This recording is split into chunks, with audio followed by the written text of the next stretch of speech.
கடவுள் டிவி நேயர்களுக்கு அன்பான வணக்கம். அடியேன் திருமயிலை கற்பகலட்சுமி சுரேஷ். ஒவ்வொரு முறையும் உங்களை போன்ற முருக அடியார்களோடு அருணகிரியார் அருளிச் செய்த திருப்புகழ் தலங்களை தரிசனம் செய்து கொண்டு வருகின்றோம். இன்னைக்கு சோமீசர் அப்படின்ற ஒரு திருக்கோயில் இருக்கக்கூடிய முருகன். இந்த கோயில் எங்கங்க? ஆராய்ச்சியாளர்கள் திரு அண்ணாமலை மாவட்டம் போலூர், அதை சுற்றி இருக்கக்கூடிய பர்வதமலை ரொம்ப பிரசித்தி. எந்த அளவு? திரு அண்ணாமலை பழமையான தலமும் புண்ணியமான தலமும், அது மாதிரி பர்வதமலை சவாலான பயணம். ஆனால் இன்னைக்கும் அங்கே மலை மீது சிவபெருமானை காணும் பொழுது பலரும் சித்த புருஷர்களை தரிசித்த அனுபவத்தை சொல்வார்கள். அப்படி ஒரு அற்புதமான இடம். நாம போகலாம், போய் நாமே பூஜை பண்ணலாம் இறைவனுக்கு. அப்படிப்பட்ட ஒரு அற்புதமான பர்வதமலை. பர்வதமலைன்னு பார்த்தாலே நிறைய பேருக்கு நிறைய அனுபவம் இருக்கும். அப்படிப்பட்ட பர்வதமலை போலூர், இதை சுற்றி இருக்கக்கூடிய இடத்துல சோமீசர் அவர் கூட இருக்கிற கந்த பெருமாளேன்ற மாதிரி பாடுறார். எங்கப்பா இப்படி ஒரு கோயில் அப்படின்னு பார்த்தீங்கன்னா, ஒரு காலத்தில் சோமீசர் என்ற நாமத்தோடு சிவபெருமான் இருந்திருக்கின்றார். தணிகை மணி அவர்கள் பெரிய ஒரு ஆராய்ச்சியாளர், திருப்புகழுக்கு உரை எழுதியவர். அவர் சொல்றாரு, இந்த சோமீசர் அப்படின்னு திருப்புகழில் வர இந்த தலம் கும்பகோணத்துல சோமீசர்னு ஒரு கோயில் இருப்பார். கும்பகோணம் குடந்தைனாலே கோயில் நகரம்னு சொல்லலாம். அப்படி போனா சுவாமி மலை, இப்படி போனா சாரங்கபாணி, சக்கரபாணி, ராமர் கோயில், ஆஹா கும்பேஸ்வரம், இப்படி எல்லா ஆலயங்களும் எல்லா இடத்துலையும் இருக்கும். அப்படி கொஞ்சம் தள்ளி போனால் திருபுவனம், இப்படி வந்தால் சூரியனார் கோயில், திருக்கஞ்சனூர், திருவிடைமருதூர், திருவாவடுதுறை, அங்கேருந்து கொஞ்சம் போனால் கோனேரி ராஜபுரம், வைணவம் அப்படின்னு பார்த்தா அங்கே உப்பிலியப்ப பெருமாள் இருப்பார், பாண்டுரங்கருடைய கஷேத்திரம் இருக்கும். பல சித்தர்கள் ஞானியர்களுடைய அதிஷ்டானம் அப்படின்னு சொல்லக்கூடிய இடங்களும் அங்கே உண்டு. அந்த கும்பகோணத்தில் இருக்கக்கூடிய சோமீசரை தான் சொல்லியிருக்கணுன்றது அவருடைய கருத்து. நான் ஆராய்ச்சி பண்ணும் பொழுது அது மாறுது. எப்படி மாறுது? இந்த சோமீசர் ஆலயம் ரொம்ப அழகாக பல காலம் முன்பு பராமரிக்கப்பட்டது. ஆனால் இன்னைக்கு சோமீசர் எங்கே அப்படின்னு கேட்டால் தெரியல. எல்லாருக்கும் எப்படி தெரியுமா? ரேணுகாம்பிகை ஆலயம், படவேடு ரேணுகாம்பிகை ஆலயம்னா தெரியும். இப்படி சொன்னால் எல்லாருக்குமே தெரிஞ்சிடும். இந்த படவேடு ரேணுகாம்பிகை ஆலயம்ன்றது தான் முருகர். இந்த திருப்புகழ் தலம் பாருங்க, சிவன் கோயிலாகட்டும் அம்பாள் கோயிலாகட்டும் அங்கேயும் போய் திருப்புகழ் பாடிடுவார் நம்முடைய அருணகிரிநாதர். அதனால ரேணுகாம்பிகை அப்படின்னு பல சக்திகளையும் பல வரங்களையும் கொடுக்கும் வரப்பிரசாதியாக இருப்பாள். அந்த சைடு போனாலே படவேடு ரேணுகாம்பிகை, அங்காள பரமேஸ்வரி, மேல்மலையனூர், இப்படின்னு சக்திகள் மிக சிறப்பு வாய்ந்த தலங்கள் திரு அண்ணாமலையை சுற்றி உண்டு. அப்படி படவேடு ரேணுகாம்பிகை அப்படின்ற அம்பிகையை பார்க்கும் பொழுது, அவளை வலம் வரும் பொழுது அவளுக்கு பின்பக்கமாக நேரெதிரில் ரொம்பவே அழகா வள்ளி தேவயானையோடு இருக்கக்கூடிய 12 கரங்களோடு இருக்கக்கூடிய ஒரு முருகப்பெருமான். இந்த ஊர்லேயே கொஞ்சம் தள்ளி பார்த்தீங்கன்னா நரசிம்ம சுவாமிக்கு ஒரு அழகான கோயில் இருக்கு. இந்த திருப்புகழில் பார்க்கும் பொழுது ரொம்ப வளமான விஷயங்கள் எல்லாம் எழுதுகிறார்.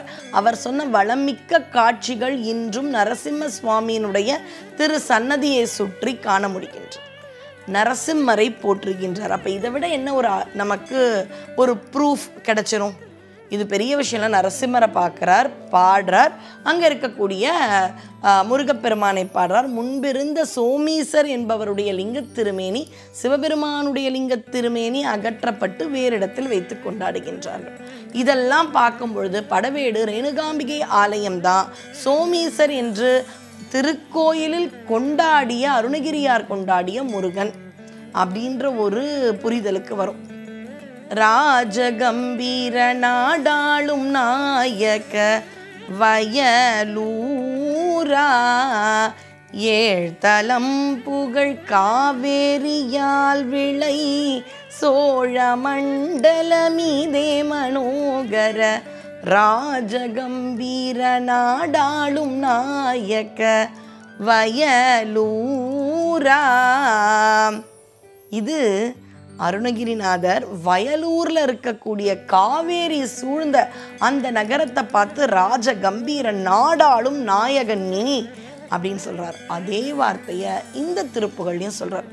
ராஜ கம்பீர மலைநாடுன்ற அப்போ அந்த அளவு மலைகள் சூழப்பட்ட ஒரு இடம்னு அவர் கொடுத்த எல்லா திருப்புகழ் குறிப்புகளையும் பார்க்கும் பொழுது படவேடு ரேணுகாம்பிகை ஆலயம் அவர் சொன்ன அந்த சோமேஸ்வர ஆலயம் அப்படின்றது நமக்கு இருக்கு. கரிய குழல் என துவங்கும் திருப்புகழை அருணகிரியார் இந்த தலத்தில் கொடுக்கின்றார். யார் அந்த ரேணுகாதேவி அப்படின்றத மட்டும் அடியேன் சொல்ல விளைகின்றேன். பரசுராமராக திருமாலின் 10 அவதாரத்தில் ராம அவதாரத்திற்கு முன்பு இருந்தது பரசுராம அவதாரம். தந்தை சொல்மிக்க மந்திரம் இல்லைன்னு தாயின் தலையை வெட்டுவதாக சரித்திரம். தந்தை ரொம்பவே சந்தோஷப்பட்டு, என்ன வரண்டா வேணும், நான் தரேன், அம்மா எனக்கு உயிரோட வேணும், அவ்வளோதானே, அவளுடைய தலையும் உடலையும் சேர்த்து வைன்னு சொல்கிறாரு. ஆனால் தலை வேறு ஒரு இறந்த பெண்மணியின் உடலோடு சேரப்படுகின்றது. அதனால் இந்த அவர் தாயாருடைய உடல் அந்த ஒரு பெண்மணியினுடைய தலையோடு சேரப்படுகின்றது. அப்போ தலையும் உடம்பும் மாறிவிடுகின்றது. அதனால் ரேணுகா தேவியினுடைய அந்த சிரசு முதல் பகுதி இருக்கு இல்லையா, தலைப்பகுதி, அதை தான் எல்லா ஆலயத்திலும் ரேணுகா தேவினை கொண்டாடுறாங்க. நீங்கள் பாருங்களேன், இந்த மாரியம்மன் வழிபாடு ஆடி மாதம்னும் பொழுதே மாரியம்மன் தான் ஞாபகத்துக்கு வரும். முத்துமாரி அம்மன், கருக்காத்த நாயகி, அதே மாதிரி கருமாரி அம்மன், பாளையத்து அம்மன், இது மாதிரி இருக்கக்கூடிய பிரசித்தி பெற்ற இடங்களில் பல இடங்களில் பார்த்தீங்கன்னா அம்பிகையானவள், மாரியம்மன், ரேணுகாம்பிகை இந்த 2 நாமங்களோட ரொம்ப புகழோடு இருப்பாள். இந்த ரேணுகாம்பிகைன்னு எங்கெங்கெல்லாம் திருமுகத்தை வச்சு ரேணுகாம்பிகை, ரேணுகா பரமேஸ்வரி, இப்படி பல நாமங்களில் எங்கெல்லாம் ரேணுகா என்ற நாமத்தோடு வணங்கப்படுகின்ற அம்பிகைகள் எல்லாமே இந்த ரேணுகா என்ற பரசுராமருடைய சரித்திரத்திலிருந்து வந்தவள் தான். அதனால் இந்த ரேணுகா மாரியம்மனுக்கெல்லாம் தலைமை மாரியம்மன் இது சமயபுரம். அதுபோல எங்கெல்லாம் ரேணுகா என்ற நாமத்தோடு அம்பிகை இருக்கின்றாலோ இந்த அத்தனை ரேணுகா என்ற நாமத்தில் இருக்கும் அம்பிகைகளுக்கெல்லாம் தலைமையிடம் படவேடு ரேணுகா பரமேஸ்வரி ஆலயம். அதனால் வாய்ப்பு இருக்கிறவங்க அம்பாள் அருளையும் பெற்றவாறு இருக்கலாம். நரசிம்மருக்கு நாளையே கிடையாதான், உடனே பண்ணிடுவாராம் நரசிம்மர். அந்த நரசிம்மரை வணங்குவதாகவும் இருக்கலாம். நம்முடைய அருணகிரியார் அருளி செய்த திருப்புகழை பாடி முருகனை வணங்கி இந்த இடத்திற்கு வந்து நல்லதொரு வளத்தை பெறுவோம். வெற்றிவேல் முருகனுக்கு அரோகரா. நன்றி, வணக்கம்.